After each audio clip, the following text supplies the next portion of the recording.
पंच मनापासून अभिनंदन करतो. खूप खूप धन्यवाद देतो. खरं सांगा, आत्तापर्यंतच्या तुमच्या उभ्या आयुष्यात एवढ्या प्रेमानं तुम्हाला कोणीतरी पुढं बोलवलं का? नाही बोलवलं. उलट मला वाटतं तुम्ही जर पुढं येऊन बसलेला असाल तर आत्तापर्यंत बऱ्याच लोकांनी तुम्हाला मागे ढकललं असेल. बरोबर? मी किती प्रेमानं पुढं बोलावलं. कशा करता पुढं बोलावलं त्याची 2-3 कारणं सांगतो. पहिलं कारण सांगतो मी तुम्हाला पुढं का बोलावलं. त्याचं पहिलं उत्तर आहे, ही एवढीच एक जागा पुढं येऊन बसण्यासारखी जागा आहे. मला वाटतं ही जागा जर सोडली तर पुढं येऊन बसण्यासारखं सध्या काही राहिलेलं नाही. दुसरं उत्तर देतो मी आपल्याला पुढं का बोलावलं. दुसरं उत्तर असं आहे, जगाच्या पाठीवर वारकरी संप्रदाय हाच संप्रदाय असा आहे, तो मागच्या लोकांना पुढं घेणारा संप्रदाय आहे. दुसरीकडे तुम्हाला हे औदार्य पाहायला मिळणार नाही. ते लोक म्हणत असतील आपल्या भाषणात, काय म्हणत असतात, तळागाळातील जनतेसाठी असं म्हणत असतात चेअरमन. पण ते तसं काही नसतं. उलट तळातली जनता गाळातच कशी जाईल यासाठीच ते असतं. मी तुम्हाला प्रेमानं बोलवलं. किती झाली उत्तर? आणि तिसरं उत्तर देतो मी तुम्हाला पुढं का बोलावलंय. बहुतेक माझ्या अंदाजानं तुम्ही लोक बहुतेक सगळे शेतकरी आहेत. बरोबर आहे का? बोला ना. शेतकरी आहेत ना. पेरणी करता ना तुम्ही. पेरणी करता. आणि मग पेरणी करताना तुम्ही पंचांग पाहून, मुहूर्त पाहून पेरणी करता. बरोबर? बरोबर? बरोबर? काय बरोबर आहे म्हणता राव? अरे दादा, पेरणी करताना काय पंचांग बघून पेरतेत होय? पंचांग पाहून, मुहूर्त पाहून जर पेरलं असतं तर मला वाटतं तुकोबारायाच्या गाथेत ते प्रमाण आलंच नसतं. मडे झाकोनिया करती पेरणी आलं असतं का? मग उत्तर लक्षात ठेवा. शेतकरी पेरणी करताना मुहूर्त पाहून पेरणी करतो का वापसा पाहून पेरणी करतो? बोला. काय पाहून? लक्षात येते ना माझं बोललेलं? नाही लक्षात येत? काय पाहून पेरणी करतो? वापसा पाहून. शहाणा शेतकरी, मनोज महाराज, शहाणा शेतकरी वापसा पाहून पेरणी करतो. नाही लक्षात आलं? शहाणा शेतकरी वापसा पाहून पेरणी करतो. लक्षात आलं ना? आता हे वापशाला आलेली जमीन आहे सगळी. वा वा. मग कसं? आणि म्हणून मला खात्री आहे. आता काय खात्री आहे? या वापशावर पेरलेलं वाया जाणार नाही याची खात्री. तरीच हाता लागे नीज, तरीच हाता लागे नीज, तरीच हाता लागे नीज, तरीच हाता लागे नीज. खोलवली पड बीज, तरीच हाता लागे नीज. हा, तरीच हाता लागे नीज.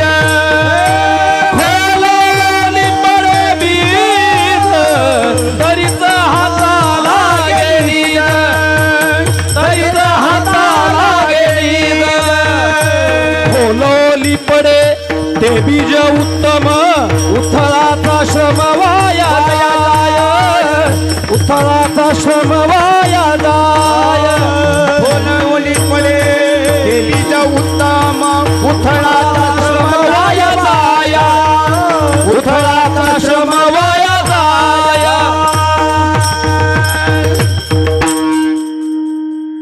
ओल असावी आणि बी खोलवर पडावं तरच निज हातात सापडतं.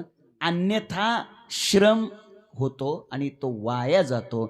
तरच निज हातात सापडतं तुमच्या प्रमाणाचा अर्थ, आणि अन्यथा ते श्रम, ते कष्ट वाया जातात तुमच्या प्रमाणाचा अर्थ. किती वारकरी संप्रदायातली किती कसलेली मंडळी आहेत बघा. खरं म्हणजे इथं तसं कीर्तन करायचंच ठरलं तर हे 10-20 जण कीर्तन करू शकतील, काहीच अडचण नाही. पण आपल्याकडे पद्धत आहे, एकानं बोलायचं आणि बाकीच्यांनी साथ करायची, ही पद्धत आहे. नाहीतर हे दर्जेदार लोक आहेत. हेतू इतकाच आहे, खोल ओली पडे बीज तरीच हाता लागे नीज. खोल ओली पडे बीज ते उत्तम, उथळाचा श्रम वाया जाय. अर्थ इतकाच आहे, वापशावर पेरलेलं वाया जात नाही. आणि म्हणून मी तुम्हाला पुढे बोलावलंय, तर मला खात्री आहे आता हे बोललेलं वाया जाणार नाही. आणि म्हणून माझी आज आपल्या सर्वांना विनंती आहे, आता सर्वांना विनंती आहे, जर आपल्यापैकी कोणाकडे मोबाईल असेल, बहुतेक माझा अंदाज आहे आपल्यापैकी मोबाईल कोणाकडेच नसेल, पण जर चुकून कोणाकडे असेल तर आपण त्याचं नरड दाबून ठेवा. माननीय देवेंद्रजी फडणवीस यांना सांगा, सध्या मी कीर्तनात बसलेलो आहे, 1च्या नंतर आपण बोलू. तुकोबारायांचा आहे, महाराज या अभंगातून देवाच्या कृपेनं आपल्या जीवनामध्ये झालेली क्रांती प्रगट करतात. लक्ष द्या, कशाला क्रांती म्हणतात? क्रांती त्याला म्हणतात कोणालाच शक्य नसतं ते करावं आणि केलेलं सर्वांच्या कल्याणाचं असावं, याला क्रांती म्हणतात. मागे काही वर्षापूर्वी अमेरिकेमध्ये एक उंचच्या उंच इमारत, वर्ल्ड ट्रेड सेंटर नावाची इमारत, एका व्यक्तीनं जमीन दोस्त केली. काय त्या व्यक्तीचं नाव? बरोबर. खऱ्या अर्थाने, एका अर्थाने त्याची ही कृती म्हणजे सुद्धा एक प्रकारे काय आहे? क्रांती. आणि हे उत्तर तुमचं चुकलंय. का चुकलंय त्याचं सांगतो. कारण तुम्ही क्रांतीचा निकष एकच लावला. कोणता? कोणालाच शक्य नसतं ते करावं, ते त्यानं केलं. पण मी क्रांतीचे निकष 2 सांगितले. कोणालाच शक्य नसतं ते करावं 1, आणि केलेलं संपूर्ण जगाच्या कल्याणाचं असावं 2. आणि म्हणून ती क्रांती नाही. ऐका, सामान्य मनुष्याच्या जीवनातली क्रांती ही जगाच्या अशांतीची, जगाच्या अस्थिरतेची, जगातल्या अराजकतेची, जगाच्या दहशतीची सुरुवात असते. आणि महात्म्याच्या जीवनातली क्रांती ती जगाच्या शांतीची सुरुवात असते.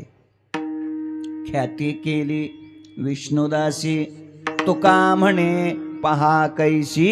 ऐका, महात्म्याच्या जीवनातली क्रांती काय आगळी आणि वेगळी आहे. लक्ष द्या, क्रांती कशाला म्हणावं? कोणाला शक्य नाही. आणि मग आता ऐका, कोणालाच शक्य नाही असं या जगात काहीच नाही, काहीच नाही.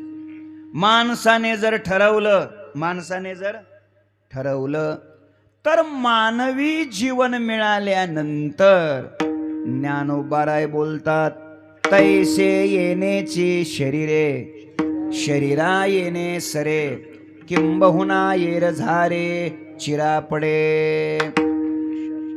नाथांची भाषा आहे. आयुष्याचे ज्ञाने सच्चिदानंद पदवी घेणे, मनुष्य देहाचे ज्ञाने सच्चिदानंद पदवी घेणे, एवढा अधिकार नारायणे कृपावलोकने दिधलासे.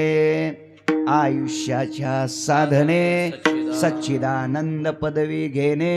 लक्ष द्या, माणसाचं जीवन मिळाल्यानंतर, मानवी शरीर मिळाल्यानंतर जर माणसाने ठरवलं तर या जगात अशक्य मनुष्य देह ऐसा निधन, साधन ते साधायचे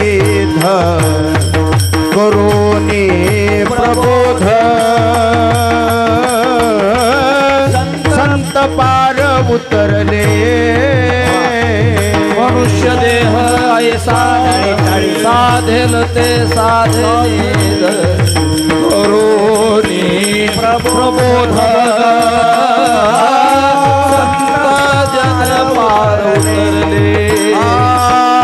मनुष्य देह ऐसा निध साधाल ते साधा सिद्ध मनुष्य देह ऐसा निध साधाल ते साधा सिद्ध मनुष्य देह ऐसा निध साधाल ते साधे सिद्ध मनुष्य देह ऐसा निध साधाल ते साधे निध मनुष्य देह ऐसा निध साधिल ते साधे सिद्ध करोनी प्रबोध संत पार उतरले मनुष्य देह ऐसा निध साधिल ते साधे सिद्ध करोनी प्रबोध संत पार उतरले मानवी शरीर हा ठेवा निधी गाठोड मिळाल्यानंतर महाराजांची भाषा आहे मनुष्य देह ऐसा निध ठेवा साठा मिळाल्यानंतर साधेल ते साधा सिद्ध करोनी प्रबोध संत पार उतरले. ऐका मायबाप, हे शरीर मिळाल्यानंतर मानवी जीवन मिळाल्यानंतर जर माणसाने ठरवलं तर मनुष्य देव सुद्धा होऊ शकतो. देवची होईन म्हणती ते होती तरी का चित्ती न धरावे तरी का चित्ती न धरावे तरी का चित्ती न धरावे देवची होईन म्हणती होती तरी का चित्ती न धरावे तरी का चित्ती न धरावे तरी का चित्ती न धरावे नरदेह निधान लागले हाती उत्तम सार उत्तम गती देवाची होईन म्हणती ते होती तरी का चित्ती न धरावे नरदेह निधान लागले हाती उत्तम सार उत्तम गती देवाची होईन म्हणती ते होती तरी का चित्ती न धरावे. महाराजांची भाषा किती गोड आहे. देवाची होईन म्हणती ते होती. जे म्हणतच नाही ते व्हायचा काय प्रश्न येतो. ऐका, म्हणजे माणसाचं शरीर मिळाल्यानंतर जर माणसाने ठरवलं तर मनुष्य काय होऊ शकतो? होऊ शकतो देव. इतकी ताकद मानवी शरीरात आहे. पण कधी ठरवलं तर. काही लोक आम्हाला भेटतात, ते म्हणतात महाराज काय अवघड आहे सप्ताह करायचं, काय अवघड आहे. ओ मी जर ठरवलं ना तर मी एकटा सप्ताह करू शकतो. मी म्हटलं मग तुम्ही ठरवणार कधी? आम्ही वैकुंठाला गेल्यावर ठरवता काय? लवकर ठरवा ना, तेवढंच एखादं कीर्तन भेटत. लोक बोलतात आम्हाला, लोक म्हणतात काय अवघड आहे हो, काय अवघड आहे. मी जर ठरवलं ना तर मी आत्ता माळ घालू शकतो. बरोबर आहे ना?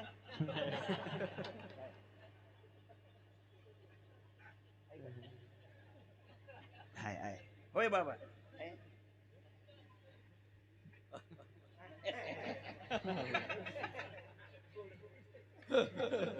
ऐका, लक्ष द्या जरा, चांगलं लक्ष द्या. ठरवल्यानंतर अवघड नाही, पण अडचण ही आहे तुम्ही ठरवतच नाही राव. काय लोक आम्हाला बोलतात अहो काय अवघड आहे, माळ म्हणजे काय अवघड आहे. होय काय अवघड आहे? अवघड काहीच नाही. ठरवलं तर तुम्ही आत्ता काय करू शकता? निदान म्हणा की तरी घालू शकतात बाबा. ठरवल्यानंतर काय बरं, काय तिचं काय टन 2 टन थोडंच वजन आहे. ठरवल्यानंतर अवघड काहीच नाही. अडचण एवढीच आहे आपण ठरवत नाही. ऐका, स्वर्गीय यशवंतराव चव्हाण यांच्या मुखातलं वाक्य सांगतो, चांगलं आहे म्हणून. जुन्या लोकांनी तुम्ही कोणी ते त्यांना बघितलं असेल, त्यांचं वाक्य सांगतो. ते असं म्हणायचे, महाराष्ट्रीयन माणसाने जर ठरवलं तर सिंहाच्या जबड्यात हात घालून त्याचा जबडा फाडून काढायची त्याच्यात ताकद आहे. पण हे वाक्य म्हटल्यानंतर ते पुढचं पण वाक्य लगेच म्हणायचे. कोणतं? पण तो असं प्राण गेला तरी सुद्धा ठरवत नाही. लोक म्हणतात ना करू शकतो पण करणार कधी, तुम्ही ठरवणार कधी? लक्ष द्या मायबाप, हे मानवी जीवन पुन्हा नाही. कोरोनाच्या झपक्यातून आपण वाचलो. पैसेवाले लोक मेले, जास्त ओळखी असलेले लोक मेले, सत्ता असलेले लोक मेले, मोठ्या दवाखान्यात नेलेले लोक 100% मेले. सरकारीतले वाचले, खाजगीतले बरेच मेले. मला एक उत्तर द्या, सांगा बरं. मग आपण वाचलो, आपण डॉक्टरमुळं वाचलो का देवामुळं वाचलो? इकडे नरड दाबलं नाही का मगाशी? हा, जमाना गेलं का? हा, दाबा दाबा. कोणामुळं वाचलो आपण? देवामुळं वाचलो. म्हणजे आता खरं बोला, आपल्याला जिवंत डॉक्टरनं ठेवलंय का देवानं ठेवलंय? हा, मोठ्याने बोला की.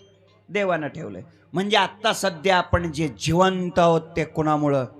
देवामुळं. आणि आता खरंच सांगा, आपल्याला जिवंत ठेवावं अशी आपली लायकी आहे का? मला वाटतं आता जरा घोटाळा झालाय का नाही? घोटाळा झालाय. ज्याची त्याला कळतंय तशी आपली लायकी नाही. आपण कीर्तन झाल्या तंबाखू चोळतोय. पण आता असू दे, वाचलोय तर वाचलो. मी का आपल्याशी व्याख्यान करायला लागलोय? ही जिंदगी पुन्हा नाही, हे जीवन पुन्हा नाही. आणि म्हणून तुम्ही याच जन्मात याच देही घडे मनुष्यपण तरी साधी नारायण, नाही तरी हीन पशु होणे पुन्हा शक्य आहे का? जन्मे अवघे विठोबाच्या नामे, हे तुका मानेवर में दालोनिया करची.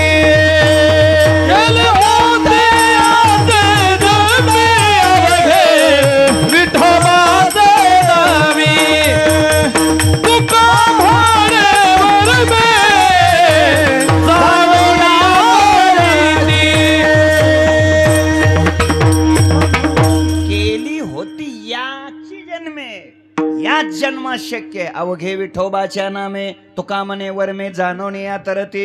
कशा करता आपलं व्याख्यान चाललंय? आपला मुद्दा इथं चाललाय, जगात अशक्य काही याच्यासाठी चर्चा चालली आहे. आपण वैष्णव व्हायचं ठरवलं, होऊ शकतो.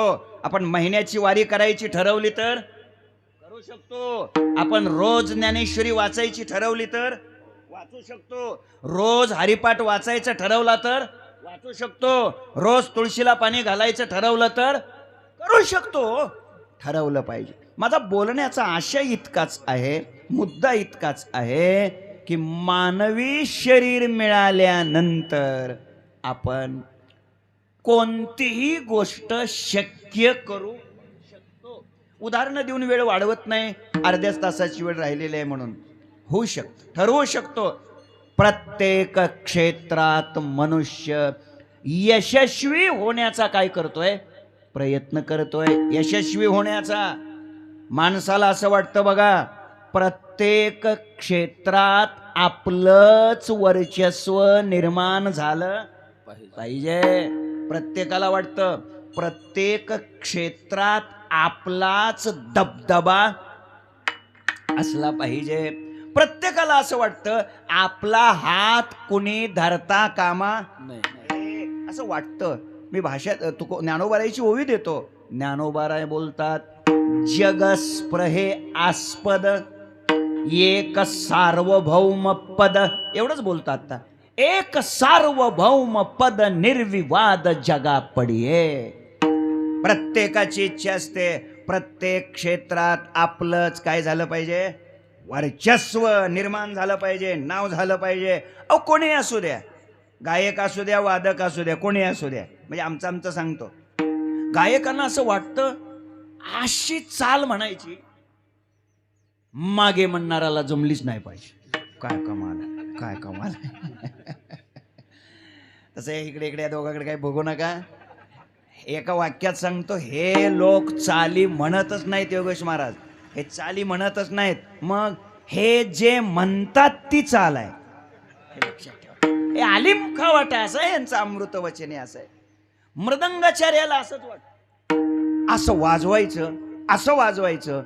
गायन करणाऱ्याला म्हणणाऱ्याला सम कळूच द्यायची नाही. तुमचं असं काही नाही, विठ्ठलरावांचं असं नाही, इथल्या गायकांचं असं नाही. हे लोक म्हणतील आमचंच कसं काय तुमच्या डोळ्यावर आलं. कीर्तनकाराला सुद्धा असंच वाटतं. असा अभंग घ्यायचा की तो कोणाला पाठच नसला पाहिजे. पण काय करतात, त्या मोबाईलनं सगळं वाटलं करून टाकलं. कुठलाही घ्या लगेच काढतात. आता इथे तर काय त्याची गरजच नाही, सगळे तरबेज लोक आहेत. मला वाटतं कित्येक तरी दिवसातून, कित्येक तरी वर्षातून आज हे कीर्तन पहिलं असं असेल की कोणीही मोबाईल काढला नाही अभंग बघायला. हे दर्जेदार टाळकरी आहेत. मी कशा करता बोलतो, प्रत्येक क्षेत्रात माणसाला असं वाटतं आपलाच दबदबा असावा, आपलं वर्चस्व असावं, एक सार्वभौम पद निर्विवाद जगा पडे. परंतु एक क्षेत्र असं आहे, तिथं मात्र माणसाचं काहीही चालत नाही. नम्रने निर्विवाद जगा पडिये, ही माणसाची इच्छा आहे. पण एक क्षेत्र असं आहे, तिथं माणसाचं काहीही चालत नाही. मग तेथे न चले काही, मग तेथे न चले काही. सत्ता संपदा राहील ठाईचे ठाई, सत्ता संपदा राहील ठाईचे ठाई. पुढे संचित जाईल ग्वाही, पुढे संचित जाईल ग्वाही. तुका म्हणे तई येम आज्ञा, म्हणे तई यम आज्ञा. तुका म्हणे तई येम आज्ञा, म्हणे तई यम आज्ञा. जब काळा से दुरी ठेला, जब काळा से दुरी ठेला, जब काळा से दुरी ठेला, जब काळा से दुरी ठेला. मग तेथे नचले काही. लक्ष द्या, तिथं मात्र माणसाचं काहीही चालत नाही. आपण आतापर्यंत चिंतन हे करत आलोय, सर्वच क्षेत्रात मनुष्य यशस्वी होण्याचा प्रयत्न करतो. पण असं एक क्षेत्र आहे, तिथं माणसाचं काहीही चालत नाही. कुठं? तुका म्हणे तई यमाज्ञा, यमाचा निरोप आल्यानंतर काही चालत नाही. आता कोणाचं चालत नाही? तुकोबाऱ्यांनी यादी दिली, सत्ता संपदा. ऐका, यमाचा निरोप आल्यानंतर सत्ताधीशाचं काहीही चालत नाही. सत्ता पाहून जर यम परत गेला असता तर मला वाटतं या देशाचा एकही पंतप्रधान, बोलत जा, मेलाच नसता. पंतप्रधान मेले का नाही मेले? बोला की मेले. मरणाची इच्छा होती म्हणून मेले का इच्छा नसताना मेले? इच्छा नसताना मेले. पंतप्रधान पदावर असताना मेले, बरोबर. सुरक्षेचं कवच असताना मेले, बरोबर. अजून एक सांगू, सुरक्षा रक्षकाने मारले. काय डोक्यात येते का नाही? चला, कळलं तुम्हाला मी का सांगायला लागलो. म्हणजे सत्ता पाहून यम घाबरत नाही. पुढे संपदा, पैसे, नोटा हे पाहून जर यम परत गेला असता तर मला वाटतं धीरूभाई अंबानीचा नंबर लागलाच नसता. मेहरबानी आहे, आणखीन यम भ्रष्टाचार करत नाही. अहो, यमाने जर पैसे घेऊन यम परत गेला असता तर तुमच्या माझ्यासारख्या गोर गरिबावर किती अन्याय झाला असता हो. अहो श्रीमंत माणसं मेलीच नसते, आपलाच नंबर लागला असता, झाला असतं का नाही असं. बिचाऱ्या यमाच्या दरबारात अजून न्याय आहे. मेरुतुल्य पृथ्वी दिधल्या सुवर्ण, मेरुतुल्य पृथ्वी दिधल्या सुवर्ण, हो न मिळे एक क्षण नरदेह, नरदेह न मिळे एक क्षण नरदेह. मेरुतुल्य सुवर्णा दिधल्या पृथ्वी, मेरुतुल्य सुवर्णा दिधल्या पृथ्वी, न मिळे एक क्षण नरदेह, नरदेह, न मिळे एक क्षण नरदेह.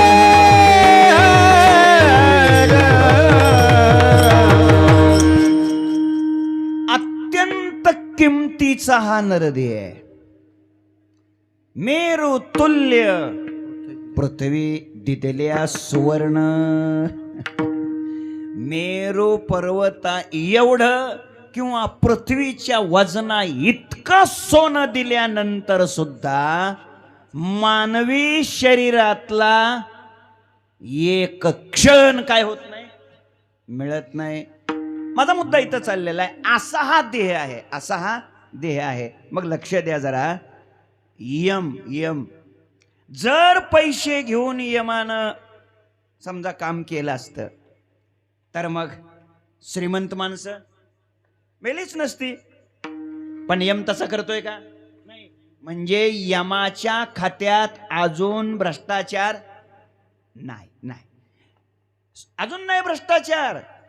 बिचाऱ्या यमाचा आपल्या सगळ्यावर खऱ्या अर्थानं काय आहे? उपकार आहे. मला वाटतं आपण सगळ्याने मिळून यमाचा भव्य नागरी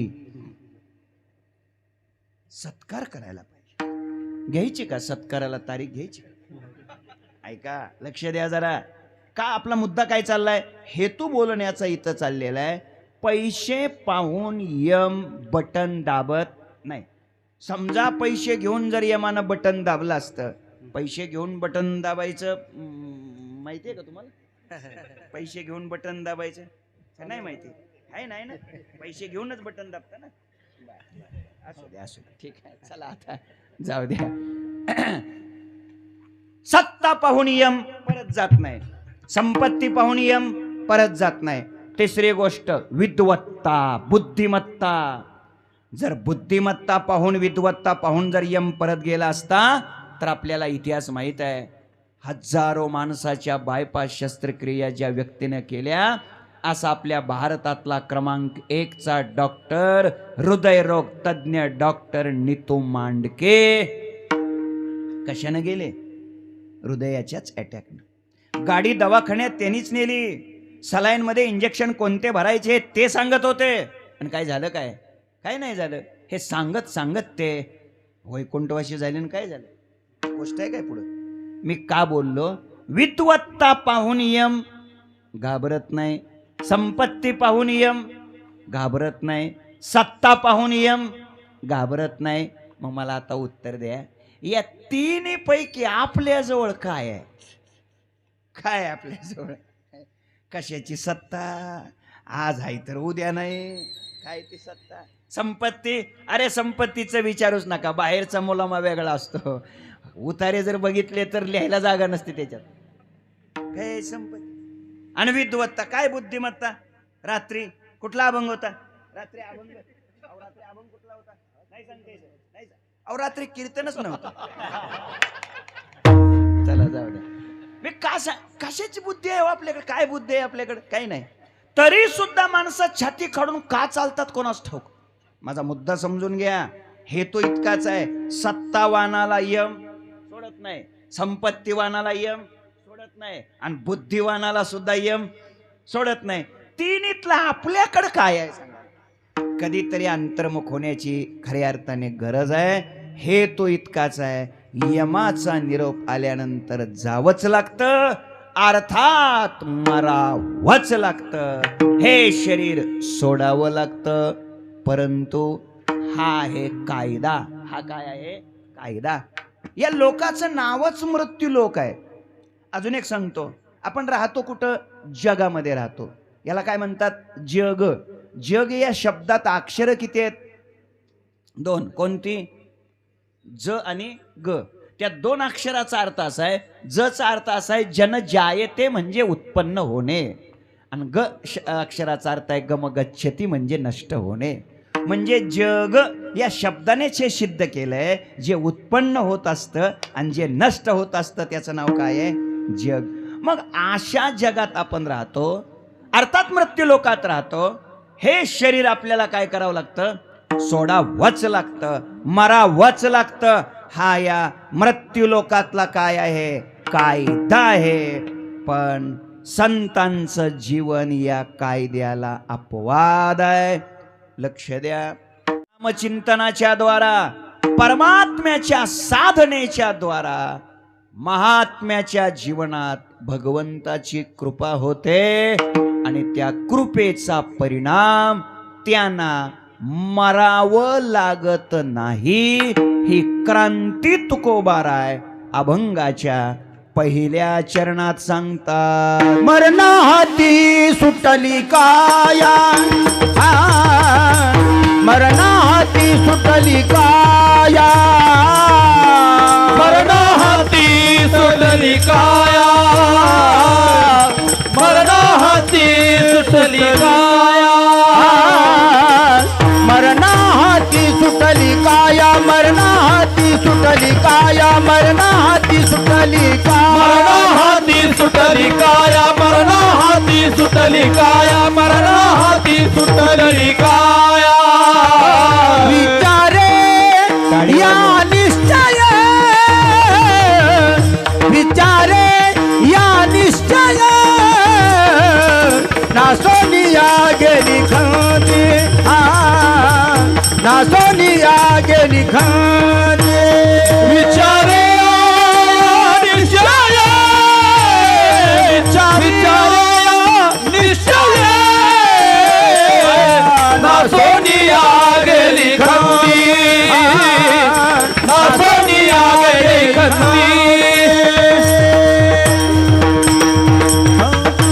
मरणा हाती सुटली काया, विचारे या निश्चये, या निश्चये काया मरणा हाती सुटली, या विचारे काया मरणा हाती सुटली. अभंगाच्या पहिल्या चरणात 2 गोष्टीचा विचार करायचा आहे. कोणता? या निश्चये म्हणजे कोणत्या, या विचारे म्हणजे कोणत्या विचारे, आणि कोणत्या निश्चये काया मरणा हाती सुटली, हा एक विचार करायचा आहे. आणि काया मरणा हाती सुटली हे जे तुकोबाराय म्हणताय, हे कसं शक्य आहे? थोडं जाग व्हा, थोडं लक्ष द्या, लक्ष द्या. मरणा हाती सुटली काया, काया म्हणजे शरीर. तुकोबाराय सांगतात, हे शरीर मृत्यूच्या हातातून सुटलं. हाती, हातातून शब्दाचे 2-3 अर्थ आहेत. हातातून शब्दाचा पहिला अर्थ आहे मृत्यूच्या ताब्यातून हे शरीर सुटलं. हातातून शब्दाचा दुसरा अर्थ आहे मरणा हाती, म्हणजे मृत्यूच्या बंधनातून हे शरीर सुटलं. म्हणजे हाती शब्दाचा अर्थ काय केला? बंधन. हाती शब्दाचा अर्थ काय केला?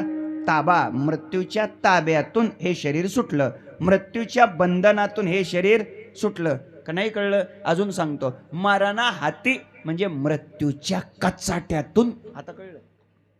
आता कळलं. हे मृत्यूच्या कचाट्यातून हे शरीर काय झालं? सुटलं. थोडं लक्ष असू द्या. हे कसं शक्य आहे हो?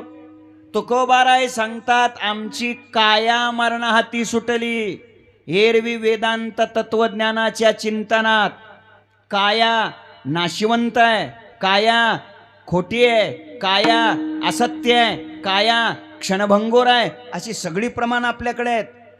ब्रह्म सत्य आहे, जीव ब्रह्म आहे आणि जग मिथ्य आहे. ब्रह्म सत्यम जगन मिथ्या, जीवो ब्रह्मैव नापरः. श्लोकार्धेन प्रवीक्षावे यद्युक्तम ग्रंथ कोटिभी. ब्रह्म सत्यम जगन मिथ्या, जीवो ब्रह्मैव नापरः. बाकीचं सांगत बसायचं नाही. काया मिथ्य आहे, काया नश्वर आहे, नाशिवंत आहे, नष्ट होणारी आहे. आणि मग जर काया नाशकी असेल, नष्ट होणारी असेल, तर काया मृत्यूच्या ताब्यातून सुटली कशी काय? ऐका, मृत्यूच्या ताब्यातून जीव सुटला ही भाषा नाही तुकोबारायाची.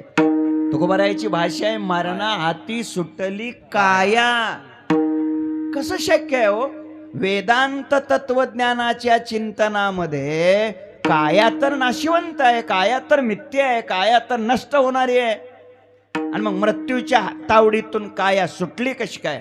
बघा, एक दोन दृष्टांत सांगतो ज्ञानोबारायांनी सांगितलेले ज्ञानेश्वरीतले. ही काया कशी आहे? माता भगिनी आहेत बघा इथं. ते कणिक तिंबण्यासाठी ते परात असते बघा, बरोबर आहे का? कणिक तिंबण्यासाठी परात, बरोबर आहे का? माहिती आहे तुम्हाला? हा, पहिली काटवट होती, म्हणजे तुम्हाला माहितीच आहे चांगला असं त्याचा अर्थ. बरं, असू दे असू दे. पहिली काय होती? काटवट होती. आता नाही राहिली काटवट, आता वटवट राहिली फक्त. आता ती परात आली. परातीत मग ते कणिक तिंबण्याची परात घेतली बरं का. परात भरून पाणी घेतलं, परात भरून पाणी घेतलं आणि त्याच्यामध्ये एक एवढा काय केला, मिठाचा खडा घेतला, एवढा मिठाचा खडा घेतला. आणि तो एवढा मिठाचा खडा त्या परातभर पाण्यामध्ये 10:30 वाजल्यापासून 12 वाजेपर्यंत 1.5 तास झालं काय केला, असा घासला. किती तास झालंय? 1.5 तास. 1.5 तास तो मिठाचा खडा त्या परातभर पाण्यात एवढा खडा जर घासला तर 1.5 तासाने तो एवढा खडा अंदाजे एवढा होईल, बरोबर? एवढा होईल.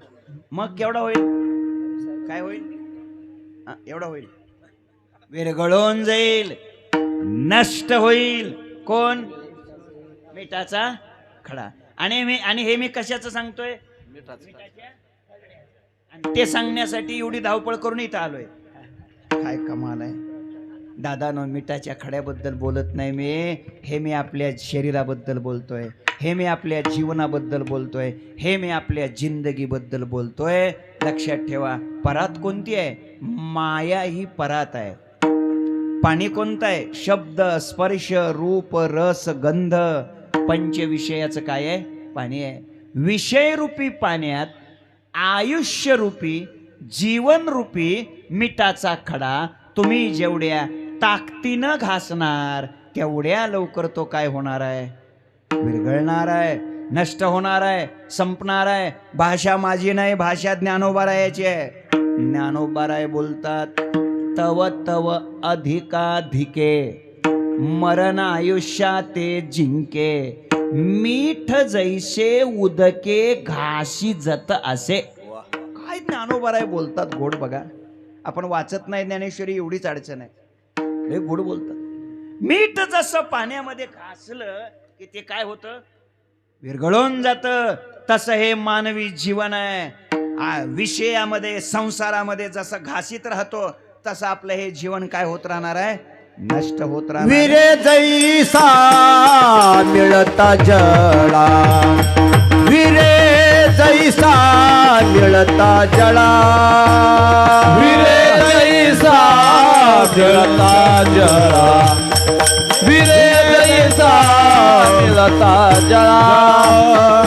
लवणाचा पुतळा गेला, विरे जैसा मिळता जळा. हा, विरे जैसा मिळता जळा, विरे जैसा मिळता जळा. लवणाचा पुतळा गेला, विरे जैसा मिळता जळा, विरे जैसा मिळता, विरे जैसा मिळता जळा. लवणाचा पुतळा जळता मिळा जैसा विरे. लवणाचा पुतळा ज्या पद्धतीनं जळाला म्हणजे पाण्याला मिळाला. लवण म्हणजे मीठ. ते जसं विरून जातं तसं दादानो मिठाच्या खड्याप्रमाणे हे आपलं शरीर क्षणाक्षणाला नष्ट होत जातंय. एक.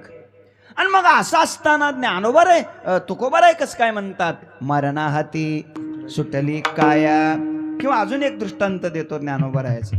ज्ञानोबा राय सांगतात, एक आरोपी आहे, गुन्हा सिद्ध झाला, न्यायाधीशाने त्याला फाशीची शिक्षा सुनावली, फाशी देण्याचा दिवस उजाडला आणि मग त्याला कैदेतून कारागृहातून बाहेर काढलं आणि आता त्याला फाशी द्यायचे, म्हणजे त्याला सुळावर द्यायचे, बरोबर, सुळावर द्यायचे. आता ऐका, त्या कैद्याला कारागृहातून बाहेर काढलं आणि सुळावर देण्याकरता घेऊन चालले. त्याला सुळावर देत असताना, सुळाकडे नेत असताना तो कैदी जसा जसा पाऊल टाकेल तसा तसा त्या प्रत्येक पाऊलाला त्याचा मृत्यू त्याच्या जवळ येतो. कोणाच्या? कैद्याच्या. आणि आपला मृत्यू प्रत्येक पाऊलाला लांब जातोय, आपला बी जवळच येतो ना. प्रत्येक पाऊल जसा आपण टाकत राहतो तसा तसा दिवसेंदिवस आपला मृत्यू काय होतो, जवळच येतो. दुसरी ओवी द्यायची ठरली तर देतो. ज्ञानोबा रायजा बोलतात, जव जव बाळ बळिया वाडे, तव तव भोजे नाचती कोडे, आयुष्य निमाले आंतुलियाकडे, हे तव ग्लानीची नाही. अजून ओवी देतो, जन्मलिया दिवस दिवसे, हो लागे काळाची चाईसे, परी वाढती करीती उल्हासे, उभविती गुडिया. आणि आता या दृष्टांतातली ओवी देतो, जसा तो कैदी त्या सुळाकडे पाऊल टाकतो तसा प्रत्येक पावलाला त्याचा मृत्यू त्याच्या जवळ येतो. तसंच आपलाय ज्ञानोबा राय बोलतात, सन्मुख शुला धावतया चपळा, ये प्रतिपदी जवळा मृत्यू जेवी. प्रत्येक पावलाला त्याचा मृत्यू त्याच्या जवळ येतो. दादानो, आपला सुद्धा मृत्यू प्रत्येक पावलाला आपल्या जवळ येतो. मीठ जसं नष्ट होत जातं तसं आपलं हे जीवन नष्ट होत जातं. आणि मग असं असताना सुद्धा तुकोबा राय मरणा हाती सुटली काया असं का म्हणतात, बस तेवढं उत्तर सांगतो आणि आजची सेवा समाप्त करतो. पण हे उत्तर सांगायला सुद्धा तास दीड तास लागणार आहे. उत्तर आहे का? पहिलं उत्तर देतो. तुकोबा राय सांगतात, मरणा हाती सुटली काया, काया मरणा हाती सुटली. आता ही काया मरत नाही, शरीर मरत नाही. चला सांगतो, प्रमाण सांगतो. कसं शक्य आहे तर त्याचं पहिलं उत्तर देतो, काया टाकावीच लागते. हे चिंतन आपल्यासाठी होतं, हा नियम आपल्यासाठी होता. पण काया सोडावीच लागत नाही, हा अपवाद संतासाठी आहे. संतासाठी आहे. बघा ना, बघा, हे शरीर महाराजांनी सोडलं का? बोला, नाही सोडलं. प्रयाण काळी देवे, कलेच्या काळा माझी अद्भुत वर्तविले, मानवी देह घेऊन निजधामा गेले, निळा म्हणे सकळ संता तोषविले. हेच शरीर घेऊन महाराज वैकुंठाला गेले, मरणा हाती सुटली काया. त्याला पहिलं उत्तर. दुसरं उत्तर देतो, आता लक्ष द्या. दुसरं उत्तर असं आहे, हेच शरीर महाराज घेऊन वैकुंठाला जातात. पहिलं उत्तर. दुसरं उत्तर, महाराज सांगतात, ही काया नाही मरत. का बरं? त्याचं कारण आहे, ही जी काया आहे ना, ही काया भगवंताच्या नामचिंतनानं ती काया आता काया राहिलेली नाही. मग गोविंद ते काया, मग गोविंद ते काया, मग गोविंद ते काया, मग गोविंद ते काया. भेद नाही देवातया, भेद नाही देवातया, मग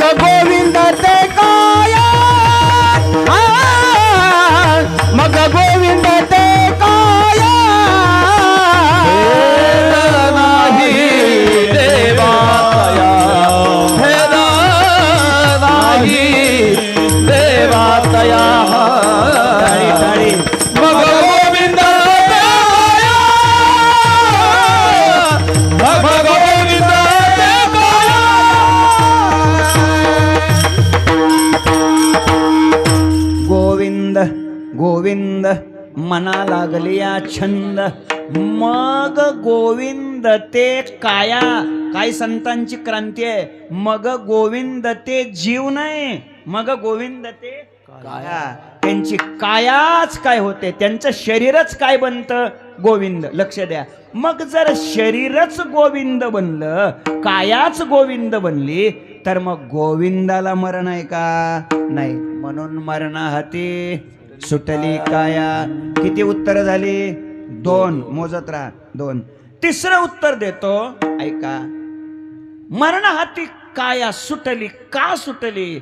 तिसरं उत्तर आहे कीर्तन चांग. कीर्तन चांग होय अंग हरिरूप. ऐका, त्यांचं अंग अर्थात त्यांचं शरीरच काय बनलेलं आहे, हरिरूप बनलेलं आहे, परमात्मा रूप बनलेलं आहे. मग जर शरीरच हरिरूप असेल तर ते मरेल का, नाही. म्हणून मरणाहाती सुटली काया. किती उत्तर झाली, 3. पुढे मोजा.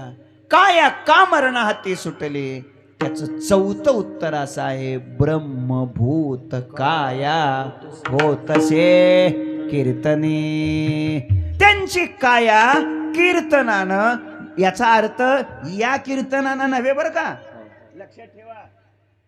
कीर्तनानं याचा अर्थ देवाच्या नामचिंतनानं.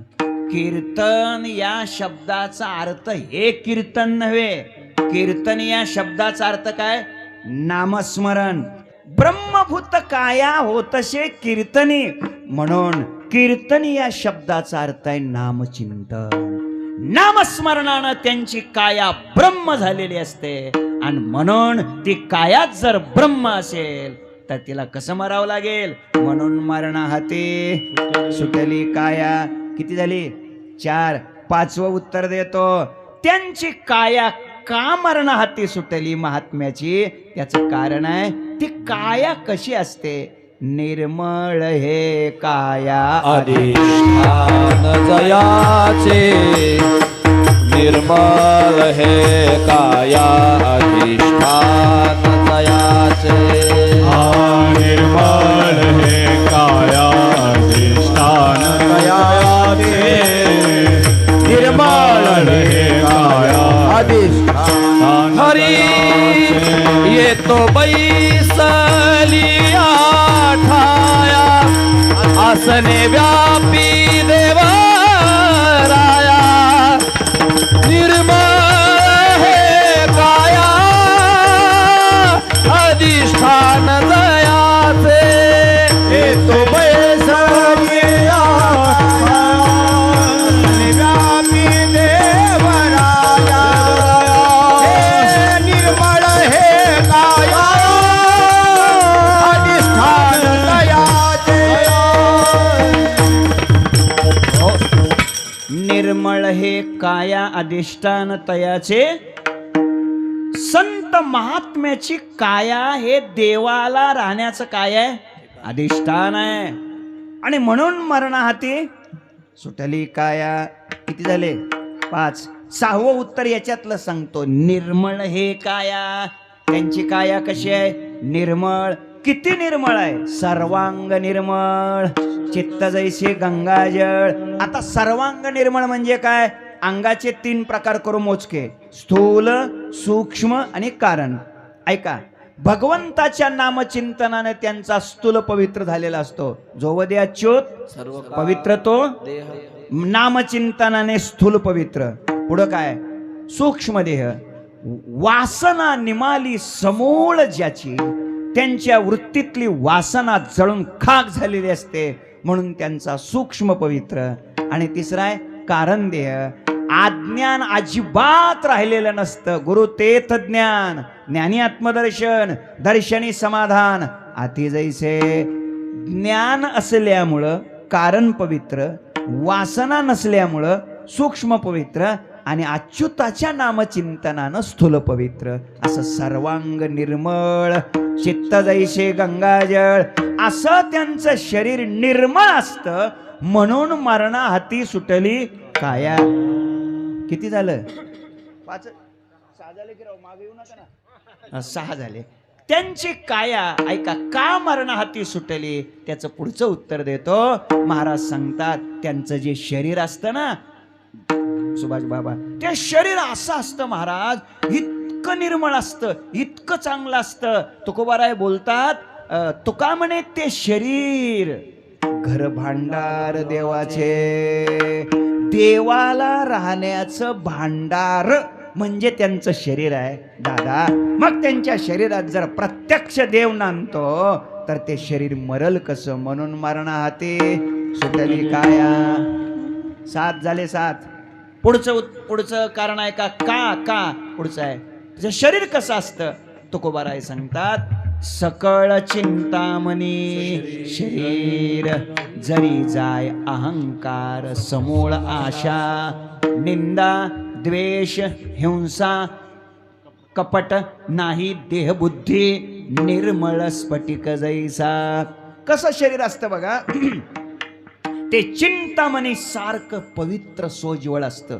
पुढं अजून कसं असतं ते, जरी जाय अहंकार आणि आशा मुळा सकट त्या शरीरातून निघून गेलेली असते. अजून काय काय नसतं त्या शरीरात, निंदा द्वेष हिंसा कपट नाही, देहबुद्धी नाही. निंदा हिंसा द्वेष नाही, कपट नाही, देहबुद्धी नाही, आशा नाही, वासना नाही आणि निर्मळ स्फटिक जैसा.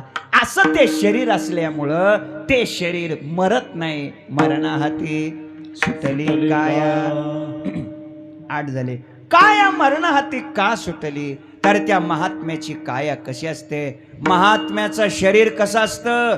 महाराज किती गोड बोलतात, अवघा देवची झाला पाहि भरोनिया अंतर्बाही. त्यांचं शरीर म्हणजे प्रत्यक्ष देवच बनलेलं असतं. अजून सांगतो महात्म्याचं शरीर कसं असतं ऐका. महाराजाची भाषा आहे, ते का मरत नाही. महाराज सांगतात त्यांचा देह ज्ञानोबाराय गोड बोलतात, ते सदेह तयाचे बिसाट. शब्द सुखे मनो येती वेद. ते सदेह सच्चिदानंद कान होती, याचा अर्थ होते त्यांचं शरीरच सच्चिदानंद असतं. मग सच्चिदानंदाला कुठं मरण असतं का हो? अरे महात्म्याचा देह, साधूचा देह नसतो, त्यांचा देहच सच्चिदानंद मूर्ती. पाय दाखवे आमा आरती तुकारामा, सच्चिदानंद मूर्ती. पाय दाखवे आमा आरती तुकारामा, स्वामी सद्गुरु धामा सद्गुरु तुकारामा.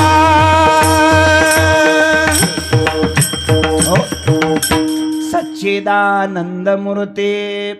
थोडं जाग व्हा, शेजाऱ्याला जाग करा थोडं. तुकोबारायाचं शरीर म्हणजे प्रत्यक्ष सच्चिदानंदाची काय आहे मूर्ती आहे. जरा ऐका, अनेक मूर्त्या तुम्ही पाहिल्यात. मूर्ती कशाची असते हो? अहो मूर्ती कशाची असते? दगडाची मूर्ती कशाची असते? अजून पाषाणाची मूर्ती कशाची असते? संगमरवराची मूर्ती कशाची असते? लाकडाची मूर्ती कशाची असते? पितळाची, काय धातूची. तुम्ही असं कधी कुठं ऐकलं का? चला मूर्ती प्राण प्रतिष्ठेला. आणि कशाची मूर्ती आहे? सच्चिदानंदाची मूर्ती आहे. हा, सच्चिदानंद महाराजाची असेल, लक्षात घ्या. म्हणजे त्यांचं नाव सच्चिदानंद असेल, पण मूर्तीच सच्चिदानंदाची असं कधी ऐकलं का? जगद्गुरु तुकोबारायांचं शरीर म्हणजे प्रत्यक्ष सच्चिदानंद. सत चित आनंद एकत्र केलं, पातेल्यात टाकलं, उकळलं, गोठवलं, पुन्हा साच्यात टाकलं आणि सच्चिदानंदाचीच मूर्ती म्हणजे जगद्गुरु तुकोबाराय. आणि मग असं जर शरीर असेल तर ते जाईल कसं हो? म्हणून मरणाहाती सुटली काया. किती झालं? 9 झालं. मरण हाती काया का सुटली. अजून एक सांगतो ऐका. जगाच्या पाठीवर विश्वमाऊली ज्ञानोबा राय म्हणजे काय आहेत.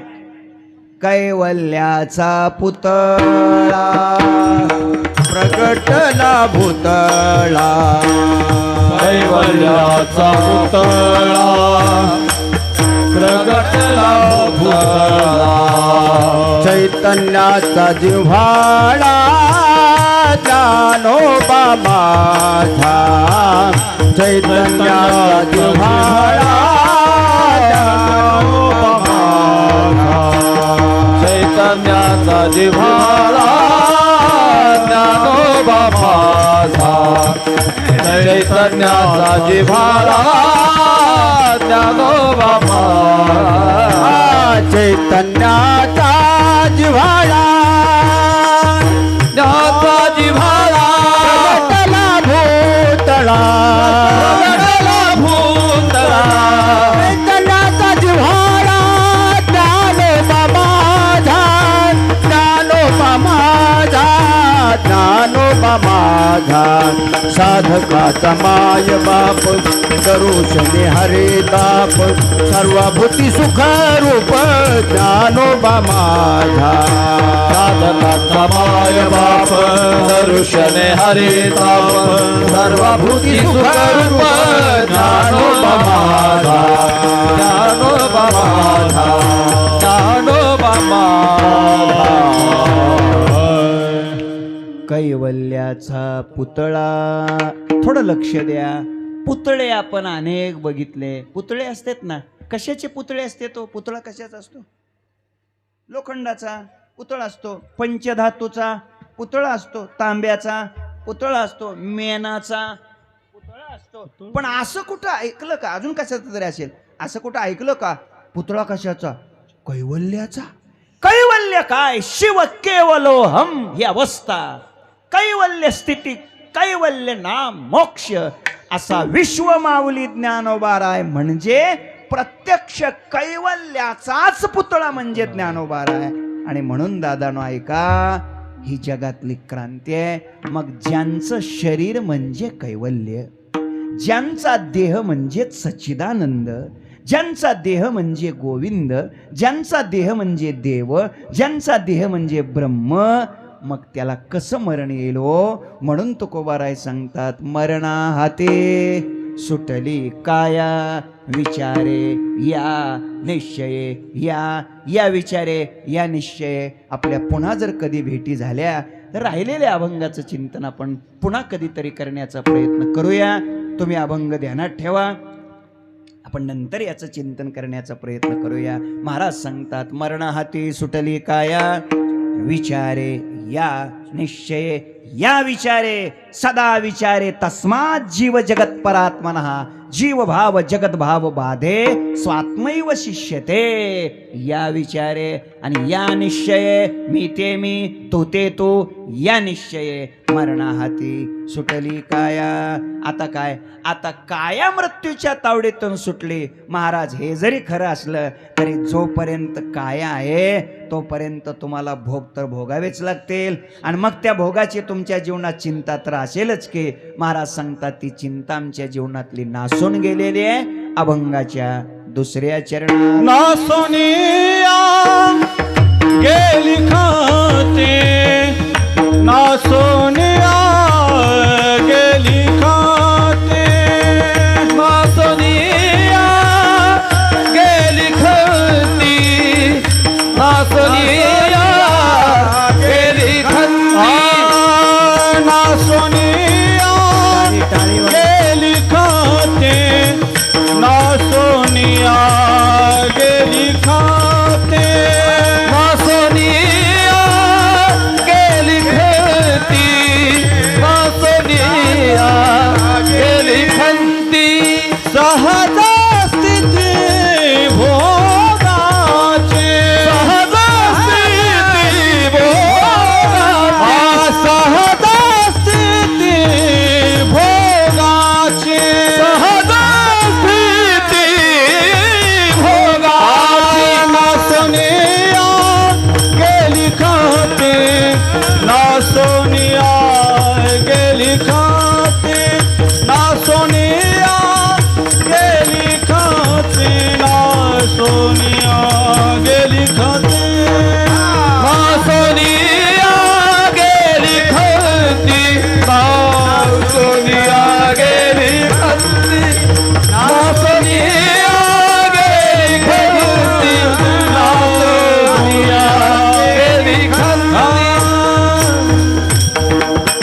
काळजी नासून गेली, राहिली नाही, नष्ट झाली. कशी? एका वाक्यात उत्तर देतो आणि पुढे चालतो. माणसाच्या जीवनात 2 प्रकारची काळजी असते. अगोदर सांगतो, माणसाचेच प्रकार 2 आहेत. कोणते कोणते? एक वर्ग आहे साधकाचा आणि एक वर्ग आहे संसारिकाचा. संसारिकाच्या जीवनात काळजी भोगाची असते आणि साधकाच्या जीवनात काळजी मोक्षाची असते. काही मी उद्धार पावेन. साधकाला काळजी मोक्षाची आणि संसारिकाला काळजी भोगाची. ऊस कधी जातो, टोळी कधी येते, वगैरे वगैरे वगैरे. चला लक्ष द्या. तर तुकोबाराय सांगतात, नासोनिया गेली खंती. आता झाली की सुरू झालंय काय काळजी? तुकोबाराय सांगतात, आमच्या जीवनात काळजी राहिली नाही. कोणती कोणती? दोन्ही बी घ्याय. भोगाची बी राहिली नाही आणि मोक्षाची बी राहिली नाही. भोगाची का राहिली नाही? भोगावरी आम्ही घातला पाषाण. चला. आणि मोक्षाची का राहिली नाही? मोक्ष तुमचा देवा, तुम्ही दुर्लभ तो ठेवा. मोक्ष सुका हानोलाता भय नाही जन्म घेता. तुका म्हणे मुक्ती परनिली नोवरी, मोक्ष आम्हा घरी कामारी ते दासे. ओव्या 2 देतो ज्ञानोबारायाच्या. 9व्या अध्यायातली 1 देतो आणि 15व्या अध्यायातली 1 देतो. 9व्या अध्यायात ज्ञानोबाराय सांगतात, ज्ञानोबाराय बोलतात, जयाची आवडी केली मजशी कुळवाडी, भोग मोक्ष बापुडी तेजिली कुळे. मला वाटतं 12व्या अध्यायात ओव्या असेल. 12व्या अध्यायात. हा. आणि आता 15व्या अध्यायातली ओवी देतो. ज्ञान काय चुकलं तर दुरुस्त करून घ्या बाबा. काय 15व्या अध्यायात ज्ञानोबाराय बोलतात, गुरूंचं वर्णन करताना पहिल्याच ओव्यात आहे बघा, ते सुरुवातीलाच आहे. सगळ्या ओव्या मागच्या सांगत नाही, वेळ संपली म्हणून. नाही सांगितले लोक म्हणतात त्यांच्या पाठ नसतील. हे लक्षात ठेवा. आता हृदय हे आपुले चौपाळून या भले, वरी बाई सौ पाऊले श्री गुरुची. मग अनन्योदके धुवट वासना जे तन्निष्ठ, ते लागले श्या बोट चंदनाचे. आता सगळ्या बघून घ्या. आणि मग तिथं शेवटी आहे त्या नमनामध्ये ज्ञानोबाराय सांगतात, माझी तनु आणि प्राण या दोन्ही पाववाली श्रीचरण. पुढे आहे का? करू भोग मोक्ष निंबलोन पाया तया. संपलं. म्हणून नासोनिया गेली खंती, सहज स्थिती भोगाची. आता भोगाच्या बाबतीत सहजता आहे. आता आमच्या जीवनामध्ये महाराज सांगतात, आम्ही जे कष्ट केलं, आम्ही जे श्रम केलं, ते श्रम फळाला आले. म्हणून आम्हाला कष्टाचं कष्ट वाटत नाही, श्रम वाटत नाही. तुका म्हणे श्रम केला अवघाला फळाशी. बघा, कष्ट कधी वाटतं? कष्ट कधी वाटतं? फळ मिळालं नाही. पण जर फळ मिळालं, आता कापूस फवारायचं कष्ट नाही का? बोला ना, कष्ट आहेच की हो. कापूस वेचायचं कष्ट नाही का? कष्ट आहेच की हो, काय प्रश्नच नाही. पण समजा क्विंटलला जर 13,000 भाव भेटला तर मग ते कष्ट वाटतं का? नाही वाटत. चला संपलं. मुद्दा इतकाच आहे, फळ मिळालं की कष्ट वाटत नाही. तसं साधना ज्यासाठी केली जाते ते फळ पदरात पडलं की त्या साधनेचं कष्ट वाटत नाही. तुकोबाराय सांगतात, न देखेसे चाले श्रम. आले वर्म हात आहे. महाराज सांगतात, आता वर्म हातात आले. तुका म्हणे कैची केव कोठे जीव निराळा. नासोनिया गेली खंते, सहज स्थिती भोगाची. विठोबा रखुमाई.